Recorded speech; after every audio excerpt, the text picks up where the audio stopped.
Guys, जैसा कि आप सबने पिछले पार्ट में देखा कि एग्जीक्यूशनर और फाइटर दोनों ही मारे जाते हैं। इसके साथ साथ ये बच्चे जमीन को छोड़कर चांद पर जाने की कोशिश में लगे होते हैं कि तभी डॉक्टर गद्दारी करती है और इन बच्चों को एग्जीक्यूशनर के हवाले कर देती है। फिर भी ये बच्चा हार नहीं मानता और अपनी बहन और स्विंड को इस रॉकेट में बिठा ही देता है। और अब ये रॉकेट स्पेस की ओर जाने लग जाता है कि तभी रॉकेट में कोई खराबी आ जाती है और ये नीचे गिरने लग जाता है। और अब ये बच्ची चांद से दूर होने लग जाती है। रॉकेट में इमरजेंसी अलार्म बजने लग जाता है। यहीं पर स्विंड एक लीवर खींचती है जिससे ये इस रॉकेट से बाहर निकल जाती है। और अब ये रॉकेट इस बच्ची के साथ ही क्रैश हो जाता है। कुछ देर के बाद स्विंड को होश आता है जो कि गटर लाइन में होती है। यहीं पर उसे बच्ची की याद आती है, इसलिए ये उसको बचाने के लिए उसी तरफ चली जाती है। वहाँ पहुंचकर जब ये बच्ची को देखती है तो बच्ची मलबे के नीचे फंस जाती है जो कि बहुत ज्यादा जख्मी होती है। स्विंड परेशान हो जाती है पर ये बच्ची कहती है कि मैं ठीक हूँ। नहीं, तुम ठीक नहीं हो। इसी के साथ स्विंड जैसे इस मलबे को हटाती है तो ये बच्ची खुद को ही रीजनरेट कर लेती है। स्विंड इस बच्ची को ठीक देखकर बहुत ज्यादा खुश हो जाती है। साथ ही वो ये भी समझ जाती है कि एग्जीक्यूशनर्स को इनका पता चल गया होगा, इसलिए वो इनके पास आने वाले हैं। दूसरी तरफ एग्जीक्यूशनर की बॉस इन कांटो वालों से माफी मांगती है। कांटो की रिकवरी को तुम लोग अभी तक पूरा नहीं कर पाए, इसलिए तुम्हें सजा दी जाएगी। मुझे माफ कीजिएगा। तुम लोग उन सभी अकुदमों को मार दो और हमें हमारा सामान वापसी करो। और अगर तुम लोग ऐसा नहीं कर सकते तो तुम्हें बड़ी कीमत चुकानी पड़ सकती है। दूसरी तरफ ये डॉक्टर इन बच्चों के सेल्स को चेक करते हैं जहाँ पर इसे पता चलता है कि इन सेल्स की उम्र बिल्कुल भी नहीं बढ़ती और शायद यही वजह है इनके इमोर्टल होने की। कि तभी यहाँ पर एक डॉक्टर आता है जो इसे देखकर डर जाता है और यहाँ से भागने की कोशिश करता है कि तभी ये डॉक्टर इसको भी मार देती है। डरो मत, अब मैं खुदामा नहीं रही। वेल, अब ये इस डॉक्टर को मार कर यहाँ से चली जाती है। दूसरी तरफ स्विंड चल चल के बहुत ज्यादा थक जाती है और उसे भूख भी लग रही होती है। यहीं पर स्विंड कहती है कि उस टनल की ओर कंसाई है जहाँ पर मेरा घर है, वहीं पर ही हमें कपड़े और खाना दोनों मिल जाएंगे। दूसरी तरफ एग्जीक्यूशनर की बॉस उस एग्जीक्यूशनर लड़की को बुलाती है और कहती है कि आज से ये तुम्हारा नया पार्टनर होगा, पर ये लड़की मना कर देती है। ये सुनकर ये बॉस कहती है तुम्हारी इन्हीं करतूतों की वजह से तुम्हारे मास्टर की जान चली गई। तुम्हें नहीं लगता कि अकुदामा ने तुम्हारी एक आंख लेकर तुम्हें जिंदा छोड़कर गलती कर दी? मैं उन अकुदामा से बहुत ज्यादा नफरत करती हूँ और उन्हें मैं अपने हाथों से मारूंगी और ये मैंने अपने मास्टर के साथ वादा किया था। हाँ, मैं जानती हूँ, पर इसके बावजूद भी तुम्हें इस लड़के के साथ ही काम करना होगा। दूसरी तरफ स्विंड इस सिटी में पहुंचकर बहुत ज्यादा खुश हो जाती है, इसलिए वो इस बच्ची को कहती है कि तुम्हें क्या खाना है? मुझे ताकोयाकी खाना है। फिर एक दुकान पर ताकोयाकी खरीदने के लिए जाते हैं जहाँ पर दुकानदार इनको देखकर कहते हैं कि हालात देखकर लगता नहीं कि तुम लोग पैसे दे पाओगे, पर कोई बात नहीं, हम लोग सबको खुशी से सर्व करते हैं, चलो अपनी सील लगाओ। फिर ये जैसे सील लगाती है तो अलार्म बजने लग जाता है क्योंकि इसे वांटेड की लिस्ट में डाल दिया गया होता है। और अब सामने अकुदामा को देखकर भाई इस बुढ़िया के तोते ही उड़ जाते हैं। सुने सब लोग, यहाँ पर एक अकुदामा है। इसी के साथ ये जोर जोर से चिल्लाने लग जाती है, इसीलिए ये सब लोग इनको घूर घूर कर देख रहे होते हैं। स्विंड अब एक अकुदामा बन चुकी है कि तभी ये लोग एग्जीक्यूशनर को फोन लगा देते हैं, जल्दी यहाँ पर आकर इस अकुदामा को एग्जीक्यूट करो। इस सारी सूरत हाल को देखकर स्विंड यहाँ से भागने की कोशिश में लग जाती है। स्विंड को ये लोग बड़े बुरे तरीके से देख रहे होते हैं। दूसरी तरफ एग्जीक्यूशनर इस बात को पूरी सिटी में फैला देता है। एक सुपर एसरैक अकुदामा फरार हो चुकी है। थोड़ी ही देर में स्विंड एक जगह पे जाके छुप जाती है। इन सभी अकुदामा पर बोटी लगाई गई होती है, जो भी इन्हें पकड़वाएगा उन्हें बहुत बड़ी रकम दी जाएगी, इसीलिए लोग इनके पीछे पड़ जाते हैं। दूसरी तरफ ये हुटलंग भी बहुत ज्यादा परेशान हो जाता है क्योंकि ये अकेला फाइटर के बिना क्या ही कर सकता है। कि तभी इसे एक आदमी कहता है क्या हुआ सर? ये सुनकर ये बहुत ज्यादा डर जाता है। मुझे माफ कर दो यार, मुझे माफ कर दो। अरे सर आप घबराएं मत, मेरे पास एक ऐसी चीज है जो आपको जन्नत जैसा एहसास दिला सकती है। कि तभी ये ड्रग्स निकालता है और ये हुटलंग को देने वाला होता है। कि तभी यहाँ पर डॉक्टर आ जाते हैं जो इसको देखकर कहते हैं कि तुम यहाँ पे क्या कर रहे हो? ये सवाल तो मुझे तुमसे पूछना चाहिए। यहीं पर डॉक्टर कहते हैं कि तुम्हें पता है अकुदामा को ढूंढा जा रहा है। ये सुनकर ये सब लोग हुटलंग को पकड़ लेते हैं। इसी के साथ डॉक्टर यहाँ से जाने लगते हैं कि तभी हुटलंग कहते हैं कि मुझे बचा लो यार, अगर तुम ऐसा करते हो तो मैं तुम्हें बता दूंगा कि वो बच्चे कहाँ पे हैं। ये सुनकर डॉक्टर जहरीली गैस छोड़कर इस हुटलंग को बचा ही लेती है। अगर ये झूठ हुआ तो मैं तुम्हारा ऐसा हाल करूंगी जो तुम जिंदगी भर भूल नहीं पाओगे। अरे नहीं यार, उनमें से एक बच्चा इस जगह पर है। ये तुम क्या कह रहे हो? इस बच्चे को एग्जीक्यूशनर्स ने पहले ही पकड़ लिया था। ये सुनकर हुटलंग यहाँ से भागने की कोशिश करता है कि तभी डॉक्टर इस पर अटैक कर देती है। तुमने कहा था कि मैंने एक एग्जीक्यूशनर को मार दिया है। सच तो यह है कि तुम इतने ज्यादा कमजोर हो कि किसी इंसान को मार भी नहीं सकते। अगर तुम्हें असली मर्द बनना है तो मेरे साथ मिल जाओ। हुटलंग के पास अब और कोई चारा नहीं होता, इसलिए वो इस डॉक्टर के साथ मिल ही जाता है। दूसरी तरफ अपना राइडर उस बच्चे की पोटली को देख रहा होता है कि तभी बारिश होने लग जाती है। वहीं ये दोनों भी इस बारिश से बहुत ज्यादा परेशान हो जाती हैं कि तभी इन्हें घर दिखाई देता है, इसलिए खाने की तलाश में ये दोनों उसी घर में चली जाती हैं। ये दोनों आवाज लगाती हैं कि घर में कोई है, पर इस इस घर के अंदर कोई भी नहीं होता। तभी इन्हें खाना भी मिल जाता है जिसे ये दोनों मजे से खाने लग जाते हैं। फिर ये बाद में नहाती भी हैं। आज से आप मेरी बड़ी बहन है, ये सुनकर स्विंड बहुत ज्यादा खुश हो जाती है। साथ ही स्विंड अपने बाल भी काट देती है और वो खाने को स्टोर करने लग जाती है। यहीं पर ये छोटी बच्ची कहती है कि अगर मैं भैया के साथ होती तो मुझे किसी भी चीज की परवाह नहीं होती, मुझे भैया की बहुत याद आती है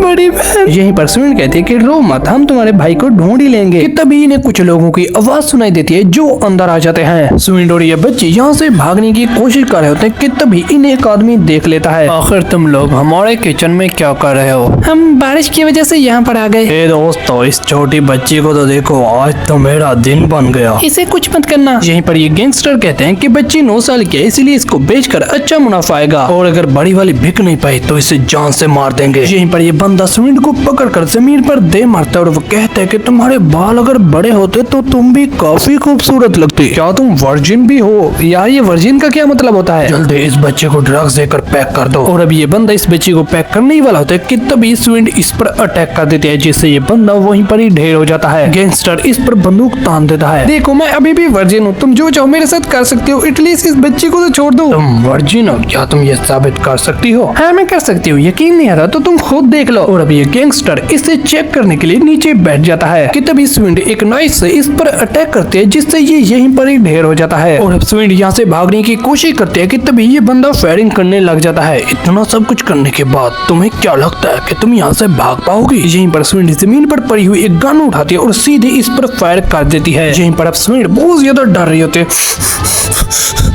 मैं तुम्हें मार डालूंगा। यहीं पर स्विंड फायर करने की कोशिश करती है पर अब गोलियां भी खत्म हो जाती है, जिससे गैंगस्टर खुश हो जाता है। यहीं पर अपना राइडर इस पर अटैक कर देता है। तुम मेरे काम के बीच में आ रहे थे। यहीं पर स्विंड बेहोश हो जाती है। अगले सीन में जब इसको होश आता है तो ये बहुत ज्यादा खुश होती है क्योंकि ये दोनों बच गए होते हैं। साथ ही ये राइडर से पूछती है कि आखिर तुम यहाँ पर कैसे पहुँच गए? वो मैं इस चीज को लुटाने के लिए आया था। यहीं पर हमें एक फ्लैशबैक दिखाया जाता है जहाँ पर ये बच्चा वो पोटली राइडर को देकर कहता है कि ये मेरी बहन को दे देना। इसी के साथ ही वो एग्जीक्यूशनर के पास चला जाता है और अब पोटली देने के बाद राइडर का काम खत्म हो जाता है, जिससे वो जाने लगता है कि तभी स्विंड कहती है कि तुम्हें मेरी मदद करनी होगी, हमें उस बच्चे के पास लेकर चलो। देखो मैं ऐसा नहीं कर सकता। स्विंड कहती है कि मैं तुम्हें इस काम को करने की कीमत दूंगी, जितने भी मेरे पास पैसे हैं वो सब तुम्हारे हो जाएंगे। फिर भी राइडर नहीं रुकता और यहाँ से जाने लगता है कि तभी स्विंड कहती है कि मेरे पास भागने की और कोई भी जगह नहीं है, पर जिस जगह तुम खड़े हो ये जगह मेरी है। ये सुनकर राइडर मान जाता है। ठीक है, मैं तुम्हारी मदद करूंगा। चलो अब तुम दोनों बैठ जाओ। दूसरी तरफ इन एग्जीक्यूशनर ने इन एजुकेशन वालों का चैनल ही बंद कर दिया होता है क्योंकि अब ये लोग बहुत ज्यादा सीरियस हो चुके थे। वहीं स्विंड को उस दुकान पर देखने की वजह से शहर के सभी लोग इन सभी अकुदमा के पीछे हाथ धोकर पड़े होते हैं। दूसरी तरफ ये बच्चा इन एग्जीक्यूशनर को कहते हैं कि आखिर तुम लोग कब तक मुझे यहाँ पर रखने वाले हो? हमें नहीं पता, वैसे भी हम तुम्हें कांटो भेजने वाले हैं। जो भी हो अब मैं नहीं भागने वाला क्योंकि मैं भाग भाग कर बहुत ज्यादा थक चुका हूँ। वहीं दूसरी तरफ इन दोनों ने अपने राइडर भैया का पूरा फ्रिज खाली कर दिया होता है। तुम लोग कितना खाते हो, इसके तुम्हें पैसे देने होंगे। खाली पेट थोड़ी ना फाइट करेंगे हम। वैसे तुम्हारे पास काम की चीजों के अलावा और कुछ भी नहीं है। ये एक सेफ हाउस है और कुछ भी नहीं। वैसे ये बताओ कि तुम लोगों के पास उस बच्चे को बचाने का कोई प्लान है या नहीं? यहीं पर स्विंड कहती है कि मैं उससे बचाने के लिए अपनी सील का इस्तेमाल करूंगी। तुम्हारा दिमाग खराब हो गया क्या? देखा नहीं तुम्हारी सील से क्या हुआ था? स्विंड सोच में पड़ जाती है। यहीं पर राइडर कहता है कि अगर हमें उसको बचाना है तो हमें उसके बेस पर अटैक करना होगा, पर वहाँ पे खतरा है। खतरे से कौन डरता है? आखिर हम लोग अकुदमा हैं। सीन कट थ्रोट पे जाता है जो लाल को देखकर अब हद से ज्यादा पागल हो रहा था। Red red red red. Scene हुटलंग पे जाता है जिसका डॉक्टर ने फायदा उठा लिया होता है। यहीं पर हुटलंग कहता है कि तुम उन बच्चों के साथ क्या करना चाहती हो? क्या तुम भी उन बच्चों को पकड़कर इमोर्टल होने की कोशिश कर रही हो? यहीं पर डॉक्टर कहते हैं कि मुझे इस इमोर्टल लाइफ में जरा भी दिलचस्पी नहीं है, पर उन बच्चों की वजह से मुझे जो चाहिए था वो मुझे मिलने वाला है और वो है मौत को मैनिपुलेट करना। तो गाइस सीधी बात कहूँ तो ये लोगों की मौत को अपने हाथों से कंट्रोल करना चाहती है। जब मैं कहूँ लोग जिंदा रहें और जब मैं कहूँ लोग मर जाएं। कितना दिलचस्प हो गई है। वैसे मैंने मौत को मैनिपुलेट करने के लिए दुनिया भर के तरीके आजमा लिए हैं कि तभी इन्हें लोगों की आवाज सुनाई देती है और ये खिड़की से उन्हें देखने लग जाते हैं। मारो, मैंने मार डालो, उन्हें जिंदा मत छोड़ना, मारो उन्हें, मार दो। तो गाइस ये लोग अब बगावत पे उतर आए हैं। ये अकुदमा को बड़े गंदे तरीके से मार रहे होते हैं। ये देखकर ये दोनों बहुत ज्यादा हैरान हो जाते हैं। दूसरी तरफ एग्जीक्यूशनर की बॉस को न्यूज मिल जाती है कि शहर के लोग खुद अकुदमा को मार रहे हैं। ये आखिर शुरू कब हुआ? दरअसल स्विंड ने एक वीडियो पोस्ट की थी, साथ ही कट थ्रोट बिना वजह लोगों को मार रहा है। है। इन दोनों घटनाओं की वजह से लोगों के अंदर नफरत की आग भड़क उठी है, जिससे वो खुद ही अकुदामा को मार रहे हैं। इस सिचुएशन को जितना जल्दी हो सके अच्छे से मैनेज करो। और अब मैं चीफ के पास जा रही हूँ, उस निकम्मे पुलिस वाले को मेरी मदद चाहिए। क्या मुसीबत है, ये भी अभी होना था। दूसरी तरफ स्विंड भी इतनी बड़ी प्रॉब्लम को सामने खड़ा पाकर बहुत ज्यादा परेशान हो जाती है। लगा नहीं था कि इनकी वजह से मैं इतनी पॉपुलर हो जाऊंगी। छोड़ो इस बात को, दंगे की वजह से सिक्योरिटी काफी कम हो गई है। दूसरी तरफ कुछ लोग स्विंड के बारे में कह रहे होते हैं, क्या सच में अकुदामा को लीड करने वाली स्विंड है? और साथ ही कट थ्रोट ने काफी सारे लोगों को मार दिया है। कंसाई पे ये कैसी मुसीबत आ पड़ी है कि तभी भाई कट थ्रोट यहाँ पर आ जाता है कि तभी भाई ये एक ही झटके में इन तीनों के सर धड़ से अलग कर देता है। क्या बात है, ये रेड लाइट तो और भी ज्यादा बढ़ती जा रही है। दूसरी तरफ एग्जीक्यूशनर बॉस दंगे को देखते हुए इस पुलिस वाले को कहती है, क्या तुम्हें नहीं लगता कि इन लोगों के खिलाफ हमें अपने हथियार इस्तेमाल करने चाहिए? चीफ कहता है कि हमें इन्वेस्टिगेशन करनी चाहिए। किस बात की इन्वेस्टिगेशन करोगे? सिटीजन हमको मारने के लिए हेडक्वार्टर के बाहर खड़े हुए हैं। उनकी मांग है कि सभी अकुदमों को मार दिया जाए। साथ ही बड़े इनाम के चक्कर में ये छोटे मोटे क्रिमिनल्स को भी मार रहे हैं। और तो स्विंड के बेवकूफी भरे स्टेटमेंट को सुनकर ये लोग और भी ज्यादा पागल हो चुके हैं, क्योंकि उसने कहा कि वह सभी अकुदमों को इकट्ठा करके शहर पर हमला कर देगी। ये सारी बातें सुनकर चीफ सर को पकड़ कर बैठ जाता है कि तभी एग्जीक्यूशनर बॉस को सिग्नल मिलता है कि हेडक्वार्टर पर किसी ने हमला कर दिया है, जो कि और कोई नहीं बल्कि राइडर और स्विंड होते हैं। स्विंड पूछते हैं, क्या ये दोनों ठीक है? हाँ, मैंने इन्हें बस बेहोश किया है। साथ ही मुझे उस बच्चे का भी पता चल गया है। उसे एक चौपड़ में बिठाकर कंसाई स्टेशन लेकर जा रहे हैं। यहीं पर स्विंड कहती है कि चलो छत पर चलते हैं। और अब ये लोग छत पर जा रहे होते हैं कि तभी राइडर की बाइक खून पर फिसलते हुए एक अंधेरे कमरे में चली जाती है, जहाँ का नजारा भाई बिल्कुल भी देखने लायक नहीं होता। कट थ्रोट ने इस पूरे हेडक्वार्टर के पुलिस वालों को मारकर एक बहुत बड़ा पहाड़ खड़ा कर दिया होता है। तो तुम आई गई, तुम्हें देखकर मुझे ऐसा लग रहा है कि मैं अभी पिघल जाऊंगा। तो क्या मैं तुम्हें मार दूं? कि तभी राइडर फायर करता है। यहीं पर कट थ्रोट इन पे अटैक कर देता है। साथ ही वो स्विंड को पकड़कर मारने वाला था कि तभी ये बच्चे इसको रोकने की कोशिश करते हैं। हट जाओ, मोड खराब मत करो। रेड रेड रेड, तुम्हारा ये लोग इतना कमाल का है। यहीं पर कट थ्रोट का पागलपन हाथ से ज्यादा बढ़ जाता है। स्विंड यहाँ से भागने की कोशिश करती है कि तभी ये इसको पकड़ ही लेता है। तुम बहुत मतलबी हो, तुम्हें पता भी है मेरा दिल कितने जोर से धड़क रहा है। कट थ्रोट, आखिर तुम कहना क्या चाहते हो? तो गाइस यहीं पर कट थ्रोट एक डार्क सीक्रेट रिवील करता है। इससे स्विंड के सर पर एक एंजल हीलो दिखाई देता है, जो कि धीरे धीरे करके ये इतना ज्यादा बढ़ जाता है जिसे ये दूर से भी देख सकता है। और जब ये इन हीलो वाले लोगों को मारता है तो इसे अलग किस्म की खुशी महसूस होती है। इसीलिए मेरी प्यारी एंजल, मैं तुम्हें अपने हाथों से मारना चाहता हूँ। और अब कट थ्रोट जैसे इस पे अटैक करता है कि तभी स्विंड वही मरे हुए लोग इस पे डालकर यहाँ से भाग जाती है। टाइम को देखते हुए ये सोचती है कि मुझे किसी भी तरह छोटे को छत पे लेके जाना ही होगा। कि तभी इसे कट थ्रोट दिख जाता है, जिसे देखकर ये भागने लग जाती है और ये भागते भागते टॉयलेट में जाके छुप जाती है।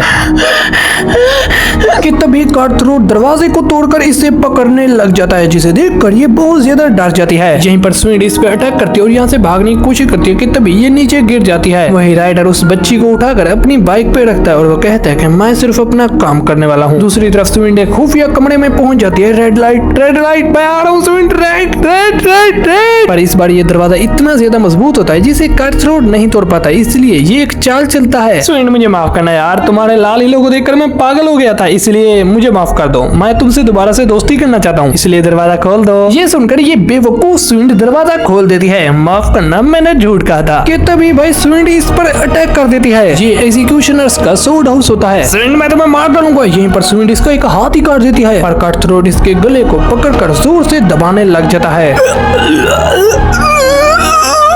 ये कितना रेड है, रेड रेड रेड।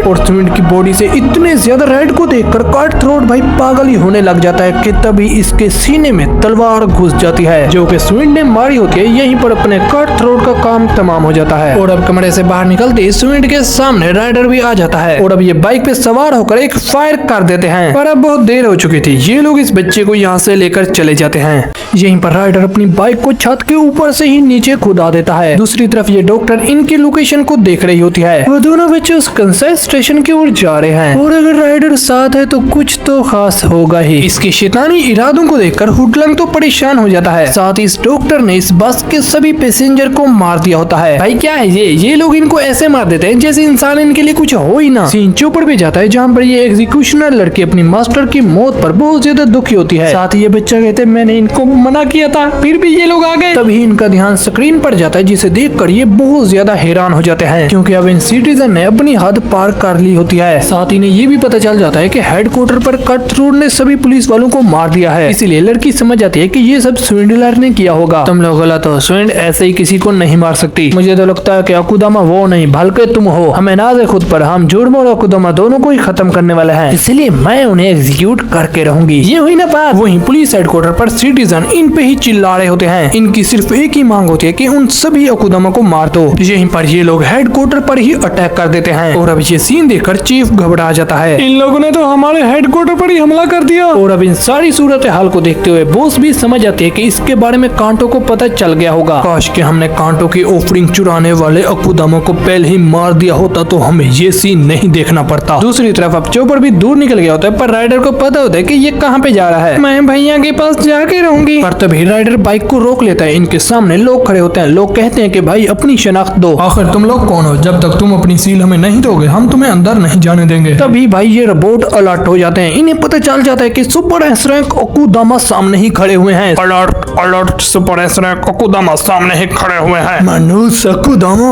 अब तुम लोग नहीं बचने वाले। वहीं दूसरी तरफ पोस्ट चीफ को कहती है कि इन सबको अकुदामा करार कर दो। पर ये तो मासूम सिविलियंस हैं। मासूम लोग जिन्हें तुम मासूम कह रहे हो वो सड़कों पर उतरकर हंगामा खड़ा कर रहे हैं। अगर हमें जस्टिस और कंसाई को बचाना है तो इन लोगों को खत्म करना ही होगा। ऐसा करने से लोगों का गुस्सा कम हो जाएगा। एग्जीक्यूशनर किसी को भी अकुदामा डिक्लेयर नहीं कर सकते। ये ऑर्डर सिर्फ आप ही देख सकते हैं, इसलिए ऑर्डर दीजिए। दूसरी तरफ ये लोग इन पे अटैक करने ही वाले होते हैं कि तभी ये रोबोट इन सिविलियंस पर ही अटैक करने लग जाते हैं। सिल्वर 10124 अकुदामा है, इसलिए इसे मार दो। और अब ये रोबोट इन्हीं बेचारे सिविलियंस को मारने लग जाते हैं। राइडर यहाँ से चला जाता है। यार इस बॉस ने मासूम सिविलियंस जो अपनी जान बचाने के लिए प्रोटेस्ट कर रहे होते हैं उनको ही क्रिमिनल करार दे दिया। यहीं पर ये बॉस अपने ही एग्जीक्यूशनर को मैदान में उतारकर इन बेचारे सिविलियंस पर ही अटैक करने लग जाती है। थोड़ी ही देर में ये लोगों का सफाया कर देते हैं। गाइस बहुत दुख हुआ ये सीन देखकर। दूसरी तरफ होटलंग के सामने वही बिल्डिंग होती है जिस पर इनकी बस क्रैश हो गई थी। अरे वाह यार, यहाँ तक उसे कोई बस क्रैश भी नहीं रोक सकता था। 500 करोड़ साल जब मैंने उसे ये बताया तो वो बिना झिझके ही मेरे ऊपर यकीन करने लग गया। उसने हर मुसीबत का सामना अपनी ताकत से किया और मैं क्या कर रहा हूँ। दूसरी तरफ सुनील समझ नहीं पाती कि आखिर ये रोबोट मासूम सिविलियंस को अकुदामा क्यों कह रहे हैं, हालांकि उन्होंने तो कुछ किया भी नहीं था। तुम्हारी भी तो यही कहानी है ना। वैसे तुमने मुझसे पूछा था कि कोई काम ऐसा हो जिस पर मुझे मेरी जान की बाजी लगानी पड़े, तो क्या मैं उसे करूंगा या छोड़कर भाग जाऊंगा? तो मेरा जवाब है हाँ। ये सुनकर सुनील खुश हो जाती है और यहाँ पर भाई बर्फ पड़ने लग जाती है। दूसरी तरफ चोपर भी अपनी मंजिल पर पहुंच जाता है। साथ ही ये लोग भी कंसाई स्टेशन की तरफ जा रहे होते हैं। यहीं पर ये बच्चा कहता है क्या इस बार भी हमें लिफ्ट के बटन एक साथ दबाने होंगे, पर एग्जीक्यूशनर की सील की वजह से ये लिफ्ट खुल जाती है।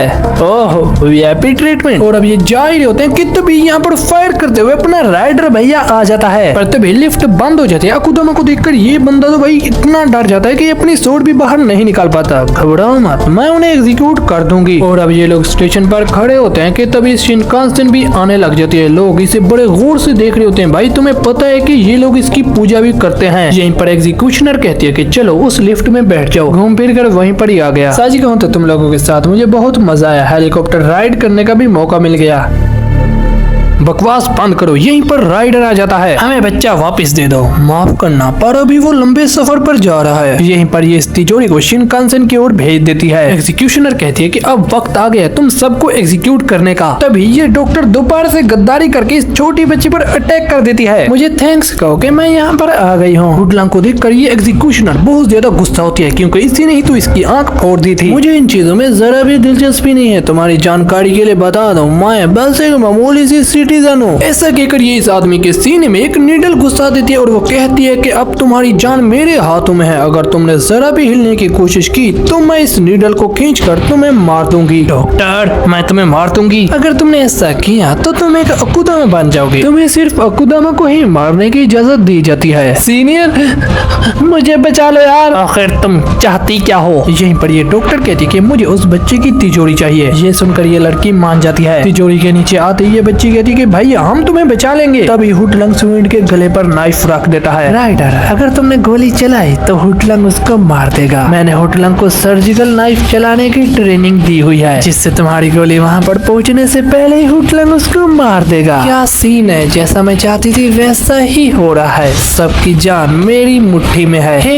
एग्जीक्यूशनर, जाओ उस बच्चे को लेकर आओ। हुटलंग, ये तुम क्या कर रहे हो? स्पाइडर का इस्तेमाल करके तुम इस डॉक्टर की चमचागिरी कर रहे हो। लेडी, तुम्हें पता नहीं है कि मैं क्या हूँ, मुझे बस किसी भी हाल में जीना आता है। यहीं पर स्वीड कहती है कि तुम ऐसे बिल्कुल नहीं हो। याद करो उन पलों को जो तुमने फाइटर के साथ गुजारे थे। फाइटर के साथ तुम्हें किसी भी चीज का डर नहीं लगता था। उसके जाते ही तुम इतने बदल गए, 500,000 साल कम नहीं होते। ये सुनकर हुटलंग बहुत ज्यादा हैरान होता है और इन बातों को सुनकर डॉक्टर कहती कि हाँ भाई, तुम समझदार तो हो, पर तुम्हें पता है हुटलंग एक ऐसा शख्स है जो ये चाहता है कि वो किसी न किसी के साथ पैरासाइट की तरह चिपका रहे। चाहे जो भी हो, ये आदत बदलने नहीं वाली। मैं इन बातों को नहीं मानती। हुटलंग फाइटर को सबसे ज्यादा मानता था और फाइटर भी हुटलंग को उतना ही मानता था। फाइटर के लिए तुम सबसे ज्यादा ताकतवर अकुदामा थे, इसीलिए मामूली से गुंडे की तरह बर्ताव करने की बजाय उस फाइटर अपने भाई के बारे में सोचो। ये सुनकर हुटलंग इसके गले से नाइफ हटा लेता है। तभी राइडर इसके हाथ पर फायर करता है, लेकिन यहाँ पर डॉक्टर इसको गहरी नींद में सुला देती है। तुम तो यूजलेस निकले, फाइटर को मारकर शायद मैंने अच्छा किया था। ये तुम क्या कह रही हो? यहीं पर ये डॉक्टर एक सीक्रेट रिवील करती है। दरअसल फाइटर को जो चोट शिनकानसेन पर लगती है, उस चोट पर डॉक्टर ने सही तरीके से स्ट्रेचेस नहीं लगाए थे, जिससे फाइनल फाइट में खून ज्यादा बह जाने की वजह से अपना फाइटर मारा गया। ये सुनकर हुटलंग अंदर से ही टूट जाता है। डॉक्टर एग्जीक्यूशनर को कहते हैं कि बच्चे को देने से पहले ऐसा करो कि तुम इन दोनों को मार दो। ऐसे कहकर ये इस बंदे की रस्सी को खींचती है, जिससे इसको बहुत ज्यादा दर्द होता है और ये देखकर ये एग्जीक्यूशनर मान जाती है। तभी ये बच्ची इसको रोकर कहती है कि प्लीज मेरी बहन को छोड़ दो। यहीं पर एग्जीक्यूशनर इसको मारती कि तभी राइडर फायर करता है और इसकी सोच दूर चली जाती है। अरे यार, जैसा मैं कहती हूँ तुम लोग वैसा क्यों नहीं करते? तभी एग्जीक्यूशनर को एक सिग्नल मिलता है कि लोग शिनकानसेन की ओर बढ़ रहे हैं। तभी शिनकानसेन स्टेशन पर बहुत सारे लोग आ जाते हैं, जिससे डॉक्टर के हाथ से रस्सी छूट जाती है, जिससे हुटलंग इस पर अटैक कर देता है। अब मेरे भाई का बदला पूरा हो गया। तभी ये डॉक्टर हुटलंग का गला ही काट देती है। दूसरी तरफ ये सारे लोग शिनकानसेन के सामने खड़े होकर उसकी इबादत करने लग जाते हैं। एग्जीक्यूशनर अपने साथी को कहती है, क्या तुम ठीक हो? सीनियर,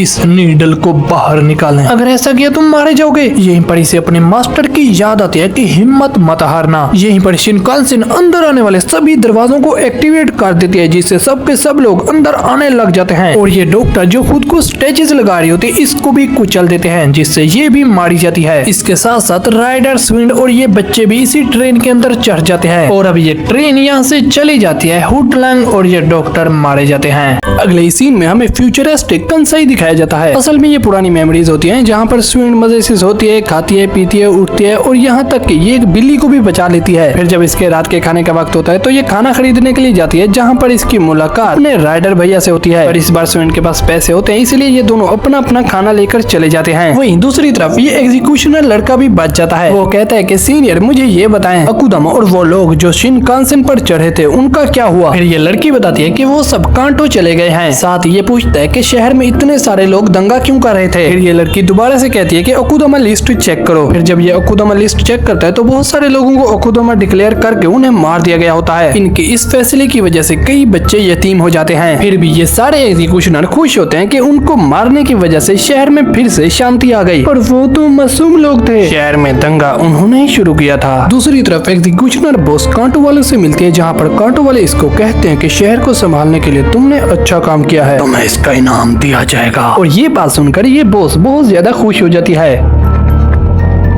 वहीं दूसरी तरफ स्वीड अपनी लाइफ मजे से जी रही होती है। तभी से एक बंदे का कॉल आता है, जिसे ये कट कर देती है। मैं तो हमेशा चाहती हूँ कि मजे से घर पे आऊँ और सो जाऊँ, बिल्कुल मेरी तरह। तुम लोग भी सोना चाहते हो ना? फिर जब ये रात के खाने की तैयारी कर रही होती है तो इसका पाँव टकराता है और ये नीचे गिर जाती है। इसके सामने हैकर का वही ड्रोन पड़ा होता है, जिसको ये उठा लेती है, पर इसे ये याद नहीं होता कि इसको किसने मेरे बैग में रखा था। तभी ये ड्रोन लुढ़कते लुढ़कते उसी दुकान के पास आ जाता है और अब इसके सामने 500 यन पड़े होते हैं। वहीं दूसरी तरफ हमें छोटे राइडर का सीन दिखाया जाता है, जो कि बच्चा होता है। राइडर इन लोगों का काम करता है, जिसके बदले इसको पैसे मिलते हैं। ठीक है, मुझे पैसे मिल गए हैं। ये लो बच्चे, कुछ खा लेना। यहीं पर ये राइडर इस गिरे हुए सिक्के को उठा लेता है। फिर जब ये घर जाता है तो ये बहुत ज्यादा हैरान होता है, क्योंकि इसकी मोम को किसी ने मार दिया होता है। तभी वो बंदा इस पर अटैक कर देता है, जिससे इसका हाथ कट जाता है, जिससे वो सिक्का इसके हाथ से छूट जाता है। और अब ये दोनों दोबारा उसी दुकान पर होते हैं जहाँ पर राइडर का सिक्का गिरता है, पर इस बार राइडर सिक्का उठा लेता है। स्वीड खुश हो जाते हैं, फाइनली तुमने सिक्का ले लिया। लिया। और यहाँ पर एक ट्विस्ट होता है, इन दोनों के पास ही 500 यन के सिक्के होते हैं।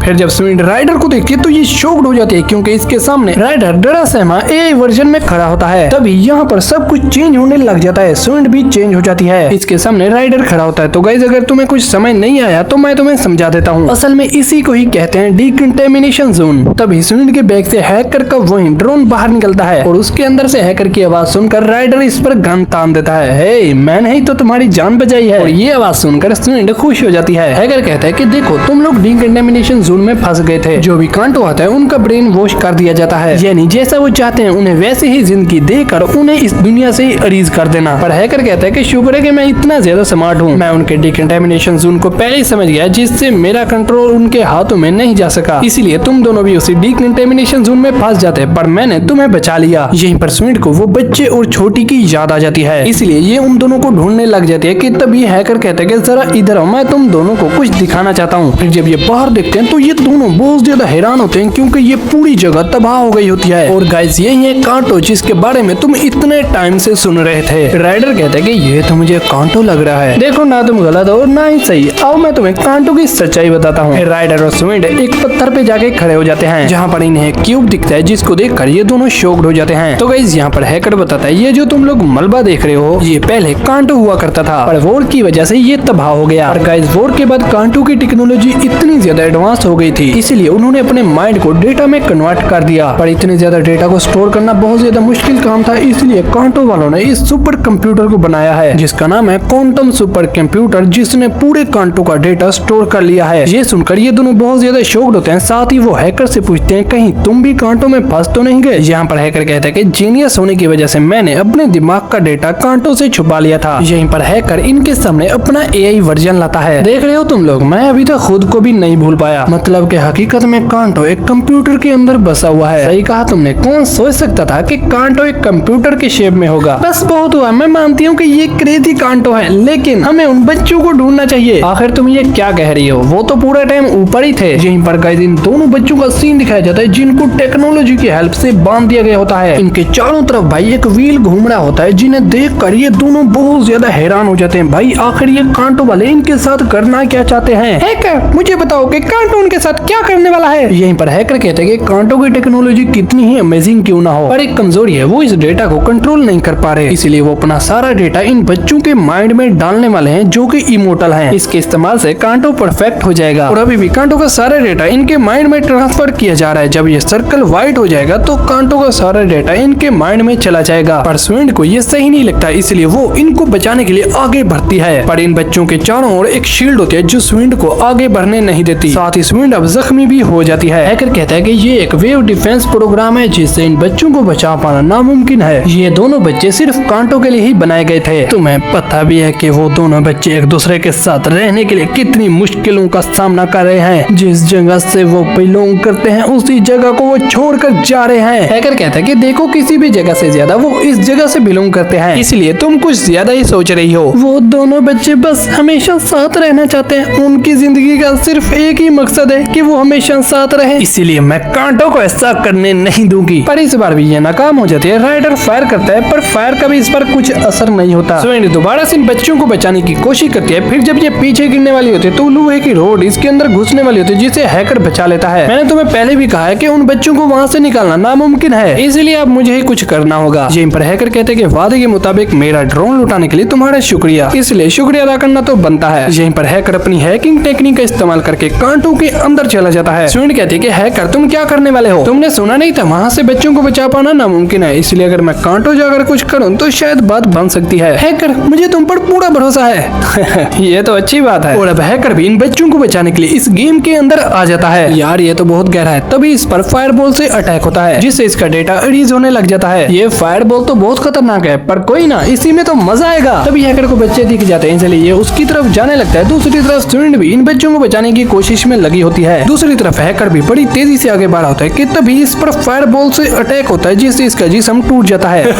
मुझे लगा नहीं था कि मेरी पिटाई होगी, पर इसमें अब और भी ज्यादा मजा आएगा। तभी हैकर अपनी हैकिंग की टेक्निक इस्तेमाल करता है और अपने दोनों बूस्टर ऑन करके बड़ी तेजी से आगे बढ़ने लग जाते हैं कि तभी एक और फायर बॉल अटैक होता है जिससे हैकर का जिस्म टूट जाता है। हैकर को लगता है कि शायद अब यहीं पर गेम ओवर होता है। यहीं पर इन बच्चों की पोटली से कुछ कांटों के एलियन बाहर निकलते हैं और वो हैकर को उन्हीं की तरफ पुश करने लग जाते हैं। फिर स्विंड और हैकर दोनों ही अपना हाथ इन बच्चों की ओर बढ़ा रहे होते हैं। यहीं पर हैकर उस वेव लाइन को बंद कर देता है और स्विंड इन बच्चों को अपनी तरफ खींच लेती है। इसी के साथ फाइनली ये बच्चे आजाद हो जाते हैं। हाँ तो बताओ, तुमने अपना गेम एंजॉय किया? मतलब ये सब लोग शिनकानसेन पर होते हैं कि तभी इन बच्चों को होश आ जाता है और ये बच्चा अपनी बहन के गले मिलता है और ये छोटी बच्ची अपने भाई को वो पोटली वापस करती है। यहीं पर हैकर कहता है कि लगता है कि अब सब कुछ ठीक हो चुका है। यहीं पर हमें हैकर का सीन दिखाया जाता है जिसका बस भाई सर बचा होता है। हैकर कहता है कि जल्दी शिनकानसेन पर चढ़ जाओ, मैं तुम्हें वापस भेज देता हूँ। साथ ही हैकर स्विंड को एक बहुत बड़ी रकम भी देता है। स्विंड थैंक्स कहती है और यहीं से गाइस हैकर के ड्रोन का कनेक्शन कट हो जाता है और अब गाइस ये बड़ी खुशी के साथ शिनकानसेन पर वापस आ रहे होते हैं कि तभी एग्जीक्यूशनर अपनी शिप से एक बहुत बड़ा ब्लास्ट कर देते हैं जिससे शिनकानसेन तबाह हो जाती है। राइडर इन बच्चों को यहाँ से लेकर चला जाता है। वेल अब इतने बड़े क्रैश के बावजूद भी ये सब लोग जिंदा होते हैं और एक साथ होते हैं, लेकिन इस क्रैश में स्विंड का पैर टूट जाता है, वहीं राइडर का हाथ जख्मी हो जाता है। जरा मेरी बाइक को देखना, कहीं कुछ स्क्रैच तो नहीं आ गया? पागल हो गए हो क्या? तुम्हारा हाथ जख्मी है? तुम्हें पता भी है कि तुम क्या बोल रही हो, तुम्हारा पैर भी जख्मी हो चुका है। वहीं शिनकानसेन भी अब पूरे तरीके से तबाह हो जाती है। तो गाइस यहाँ पर एजुकेशन वाले बताते हैं कि ये बुरी चीजें कैसे होने लग गई। तो गाइस एक बार फिर से इन अकुदामा ने कांटो की ओफरिंग को चुरा लिया है, क्योंकि गाइस अगर देखा जाए कांटो इन बच्चों को मारने की बजाय इनके अंदर अपना डेटा रखने वाला था। फिर भी अकुदामा ने कांटो की ओफरिंग को चुराकर कंसाई को एक बहुत बड़े खतरे में डाल दिया है। तो सुने कंसाई के लोगों, आप सब एग्जीक्यूशनर का साथ दें, वहीं कांटो की ओफरिंग को वापस ला सकते हैं। इसलिए जितना हो सके अकुदामा को पकड़वा कर एग्जीक्यूशनर की मदद करें। वहीं अब एग्जीक्यूशनर के काफी सारे ड्रोन इन अकुदामा को इस मलबे के अंदर ढूंढ रहे होते हैं। ये लोग दूर से इन पर नजर रख रहे होते हैं। स्विंड का पैर ये बच्ची बांध देती है कि तभी ये बच्चा कहता है कि थोड़ी देर के अंदर अंदर ये हम सबको ढूंढ लेंगे, जिससे वो तुम लोगों को मार देंगे और हो सकता है कि वो हमें फिर से कांटो भेज दें। यहाँ पर ये बच्चा हिम्मत हार जाता है कि तभी स्विंड कहती है कि मैं अपना प्रॉमिस पूरा करूंगी, तुम पहले ही बहुत कुछ कर चुके हो, पर अब कुछ नहीं हो सकता। कि तभी स्विंड पर ड्रोन लाइट पड़ती है, पर राइडर इसको बचा लेता है। बस अब उतरो यार। यहीं पर स्विंड कहती है कि ये लो 500 यन और इन बच्चों को बचाओ, मेरे पास देने के लिए और कुछ भी नहीं है। गिरा हुआ पैसा बैड लक होता है। बैड लक तो कुछ भी नहीं है, जब से मैंने ये सिक्का उठाया तो मेरी पूरी जिंदगी ही बदल गई। मैं एक अकुदामा बन चुकी हूँ। क्रिमिनल्स के साथ मैंने क्राइम किया, साथ ही मैंने कई सारे लोगों को मार दिया और तो और मैं कई बार मरने से बची हूँ। इस एक सिक्के ने मेरी जिंदगी ऐसे बदल दी कि अब मैं नॉर्मल भी नहीं हो सकती, इसलिए मैं खुश हूँ। एक सिक्के की वजह से मेरी जिंदगी नर्क बन गई, वैसे इस सिक्के की वजह से इन बच्चों की जिंदगी भी स्वर्ग बन जाएगी। तो सोचो ये सिक्का किसी बड़े इनाम से कम नहीं है। ये सिक्का लो और इन बच्चों को शिकोको में भेज दो। ऐसा कुछ भी नहीं जो मैं डिलीवर नहीं कर सकता, चलो अब उतरो भी। वही एग्जीक्यूशनर सोच में होते क्या वो सच में इस धमाके में बच गए होंगे। ओ यार, अगर ये मुझे मिलते हैं तो मैं इन्हें फौरन मार दूंगी। तभी इन्हें एक ड्रोन का सिग्नल मिलता है। ड्रोन की लाइट स्विंड पर पड़ रही होती है। तभी स्विंड को एक फ्लैशबैक आता है जहाँ पर बच्चे इसके लिए बहुत ज्यादा दुखी हो जाते हैं। फिर भी ये इनके साथ जाने के बजाय इन एग्जीक्यूशनर का सामना करने का सोचती है। ए सुनो, क्या तुम लोग मेरी मदद कर सकते हो? मैं इस मलबे में फंस गई हूँ। एग्जीक्यूशनर समझते हैं, अरे यार अब क्या मुसीबत है। देखो मैंने अकुदामा की लिस्ट चेक की थी, ये दिख तो अलग रही है पर ये अकुदामा ही है। मैं एक सुपर एसरेक अकुदामा हूँ जिसने पूरी कंसाई को खतरे में डाल दिया है और ये सब ये सोच ही रही होती है। साथ ही वो एग्जीक्यूशनर को कहते हैं कि मेरी मदद करो, मैं इस जगह पर फंस चुकी हूँ। और ये जो बात एग्जीक्यूशनर के साथ कर रही है इसको लाइव चलाया जाता है। कंसाई के लोगों को लग रहा होता है कि ये कोई अकुदामा नहीं बल्कि एक नॉर्मल इंसान है। वहीं एग्जीक्यूशनर को पता होता है कि ये अकुदामा है, इसलिए ये एग्जीक्यूशनर लड़की इस पर अटैक कर देती है और इस अटैक में ये अपनी सोड इसकी छाती के और पार कर देती है और स्विंड का एग्जीक्यूशन पूरी सिटी के लोग लाइव देख रहे होते हैं। तो गाइस यहीं पर स्विंड मारी जाती है, उसके चेहरे पर स्माइल होती है। यहीं पर ये एग्जीक्यूशनर अपनी बॉस को कहते हैं कि बॉस, हमने सुपर एसरेक अकुदामा को मार दिया है, मैं इसी की उम्मीद कर रही थी, बहुत अच्छा काम किया तुम लोगों ने। यहीं पर बॉस कहती है कि राइडर वेस्ट की ओर जा रहा है, जितना जल्दी हो सके उसको पकड़ो, इस बार उसको भागने मत देना। दूसरी तरफ राइडर फुल स्पीड से आगे बढ़ रहा होता है कि तभी इस पर रोबोट हमला कर देते हैं और रोबोट से बचने के लिए ये इसी हेडक्वार्टर के सामने आ जाता है, जहाँ पर बॉस मानो इसी का इंतजार कर रही होती है। अच्छा हुआ कि तुम तुम यहाँ पर आ गए, अब तुम्हें मरने से कोई नहीं बचा सकता। यहीं पर ये सारे रोबोट एग्जीक्यूशनर यहाँ तक एयरशिप भी राइडर पर अटैक करने के लिए बिल्कुल तैयार होती है। हम तुम्हें एग्जीक्यूट करते हैं, साथ ही कांटों की रिकवरी को वापस करने का वक्त भी आ चुका है। इसी के साथ ये सभी एग्जीक्यूशनर रोबोट इस पर अटैक कर देते हैं। राइडर अपनी बाइक से उतरकर इन सबको अच्छी खासी टक्कर देने लग जाता है कि तभी एग्जीक्यूशनर लड़की इस पर अटैक कर देती है और वो कहती है कि इनको बचाने से तुम्हें क्या मिलेगा, मुझे नहीं पता। यहीं पर राइडर इसको नीचे गिराकर अपनी बाइक की हेल्प से यहाँ से भाग जाता है। तभी रोबोट इसकी बाइक पर फायर कर देता है जिससे ये तीनों नीचे गिर जाते हैं कि तभी